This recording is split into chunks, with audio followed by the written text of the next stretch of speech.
حضرت مدنی رحمۃ اللہ علیہ کا ہر حال میں سنت پر عمل۔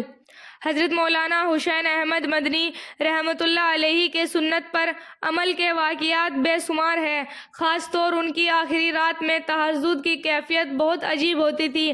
تہجد کے عام طور پر 2 پارے تلاوت کرتے تھے اور پڑھنے کے دوران اس قدر خشوع اور اتنا گریہ طاری ہوتا کہ سینے سے کھولتے سانسوں کی آوازیں سنائی دیتی تھی۔ نبی علیہ الصلوۃ والسلام کے بارے میں حدیث میں یہی لکھا ہے کہ آپ نماز ایسی پڑھتے تھے کہ اندر سے رونے کی وجہ سے ہانڈی کے جوش مارنے کی آواز سنائی دیتی تھی۔ لہٰذا آپ کی نماز میں اسی سنت کی اتباع ملتی ہے۔ نماز کے بعد آپ استغفار پڑھتے اور دعا مانگتے تو روتے اور اس طرح سسکیاں اور ہچکیاں لیتے کہ کوئی بچہ پٹ رہا ہو۔ حضرت مولانا خلیل احمد سہارنپوری رحمۃ اللہ علیہ کے حالات زندگی کے بارے میں لکھا ہے کہ ایک بار آپ حج کے لیے تشریف لے گئے۔ اس زمانے میں عرب میں سفر عام طور سے اونٹوں پر ہوتا تھا۔ سفر کی رہنمائی اور انتظام کے سلسلے میں جیسے آج کل معلم ہوتے ہیں اور اس زمانے میں ان کو مطوف کہتے تھے، آپ نے اپنے مطوف سے پہلے ہی طے کر لیا کہ ہم نے حج کو سنت کے مطابق ادا کرنا ہے، لہٰذا تم کوئی ایسی ترکیب مت بتانا سنت کے مطابق نہ ہو۔ بنا کے قیام کے دوران صبح صادق سے پہلے ہی مطوف آیا اور شور مچا دیا کہ تیار ہو جاؤ، عرفات کے لیے ابھی نکلنا ہے۔ اونٹ والوں نے بھی جلدی کی رٹ شروع کر دی۔ حضرت سہارنپوری رحمۃ اللہ علیہ 2 خیموں کے بیچ تہجد کی نماز میں مصروف قرآن پاک پڑھنے میں مشغول تھے۔ کیا مجال ہے کہ ان کی معمول میں ذرہ برابر بھی کوئی فرق پڑا ہو۔ طویل قیام اور تعدیل ارکان کے ساتھ تسلی سے اپنی نماز پوری کی۔ سلام پھیرنے کے بعد مطوف کی طرف متوجہ ہوئے اور غصے سے فرمایا کہ تم نے وعدہ کر رکھا تھا کہ سنت کے خلاف کسی کام کے لیے نہ کہو گے، پھر سورج نکلنے سے پہلے چلنے کے لیے کہنے کا تمہیں کوئی حق نہیں۔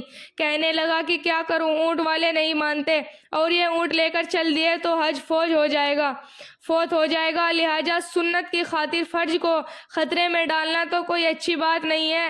اس پر حضرت کا غصہ اور تیز ہو گیا۔ فرمایا، ہم نے تمہیں مطوف مانا ہے، کوئی استاد اور پیر تو نہیں بنا لیا، جاؤ اپنا کام کرو، ہم تو سورج نکلنے سے 1 منٹ پہلے نہیں اٹھیں گے۔ ہم اپنا مال اور وقت خرچ کر کے اتنی مشکل و بھرا سفر کر کے آتے ہیں تاکہ سنت کے مطابق حج ادا کرے۔ تمہارے جمالوں اونٹ والوں کے غلام بننے نہیں آتے۔ اونٹ والوں کو اپنے اونٹوں پر اختیار ہے، وہ ان کو لے جائے، ہمارے اوپر کوئی ان کو اختیار نہیں کہ اٹھنے پر مجبور کرے۔ تم نے بے وقت شور مچا ہمیں پریشان کیا اور نماز بھی صحیح طریقے سے پڑھنے نہیں دی، لہٰذا ہم تمہیں بھی آزاد کرتے ہیں، تم اپنے دوسرے حاجیوں کو لے جاؤ اور ہمیں ہمارے حال پر چھوڑ دو۔ ہم کوئی لولے لنجے نہیں، عرفات کوئی اتنی دور نہیں ہے، ہم پیدل ہی انشاءاللہ سفر کر لیں گے، لیکن سنت کو نہیں چھوڑیں گے۔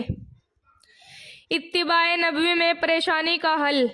ایک بار فیصل آباد سے ایک عورت آئی، میری بیوی نے مجھے کہا کہ اس کی بات ضرور سنیں، بڑی پریشان ہے اور جب سے آئی ہے رو رہی ہے۔